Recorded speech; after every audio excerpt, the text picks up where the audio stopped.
வணக்கம். நான் பசுமையோட சிறப்பை பற்றி காய்ச்சல போகிற ஒரு ஊரில் அமுதா குமுதன் 2 ஃப்ரெண்ட்ஸ் இருந்தாங்களாம். அமுதாவோட வீடு குட்டியாக இருக்குமா, குமுதாவோட வீடு பெருசாக இருக்குமா. குமுதாவோட வீட்டில் நிறைய இடம் கிடக்குமா, இல்லை காய்கறிகள் கீரை பழங்கள்லாம் வளர்ப்பாங்களாம். குமுதாவோட வீட்டில் குப்பையாயிருந்து எதுவுமே வளர்க்க மாட்டாங்களாம். வீட்டில் வெயில் அடிக்கிறது குளிர்ச்சியாக இருக்கணும். குமுதாவோட வீட்டில் பிள்ளைலாம் வெயில் வந்து ஏசி போட்டிருப்பாங்களாம். அதனால் காய்ச்சல் பிடிக்குமா, சளி பிடிக்குமா, ஸ்கூலுக்கு லீவ் போட்டுக்கிட்டே இருப்பாளாம். அவள் லீவே போட மாட்டாளாம்.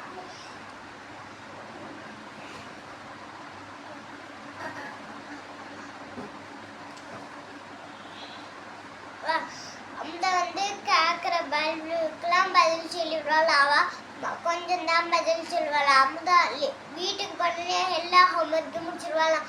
கொஞ்சம் ஹோம்ஒர்க்கை முடிச்சுட்டு ஃபோன் பார்ப்பாளாம். அவள் ஃபோனே பார்க்க மாட்டாளாம். படிச்சுட்டு ஃப்ரெண்ட்ஸ் கூட விளையாட போவாளாம். அப்புறம் அவங்க அம்மாவுக்கு ஹெல்ப் பண்ணுவாளாம். அப்புறம் அமுதா வந்து ஸ்நாக்ஸுக்கு பழங்கள் தான் கொண்டு போவாளாம். குமுதா வந்து ஸ்நாக்ஸுக்கு சாக்லேட்டு, கேக்கு, குர்குரே, லேஸ் தான் கொண்டு போவாளாம்.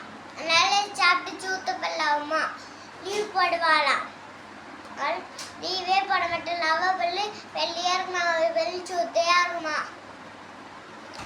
அதை வந்து லஞ்சுக்கு காய்கறிகள் கீரைகள் தான் கொண்டு போவாளாம். குமுதா வந்து பீஸா ஆன்லைனில் ஆர்டர் பண்ணி பீஸா, பர்கரு, நூடுல்ஸு, ஃப்ரைட் ரைஸ் தான் கொண்டு போவாளாம்.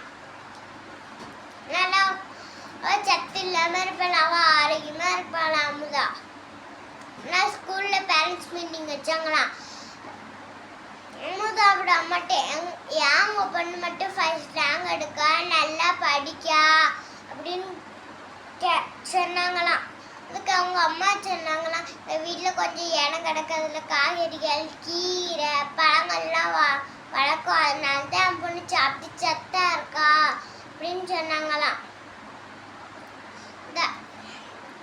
எல்லாரும் குமுதாவோட அம்மாலாம் கேட்டு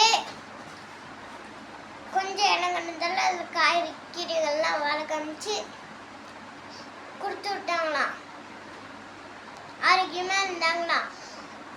நல்ல வேலைக்கு படிச்சு போனாங்களாம். நிறைய மார்க்கு வாங்கினாங்களாம். இந்த கதையில் வர மாதிரி கொஞ்சம் இடம் கிடந்தாலும் காய்கறிகள் கீரை எல்லாம் வளர்க்கணும். குமுதா மாதிரி சாக்லேட்டு கேக்கெலாம் சாப்பிடக்கூடாது, இல்லாட்ட சூத்தப்பல்ல ஆயிரும். ஃபோனும் பார்க்கக்கூடாது, கண்ணு தெரியாது.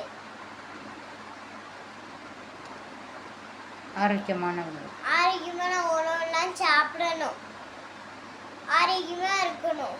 நன்றி.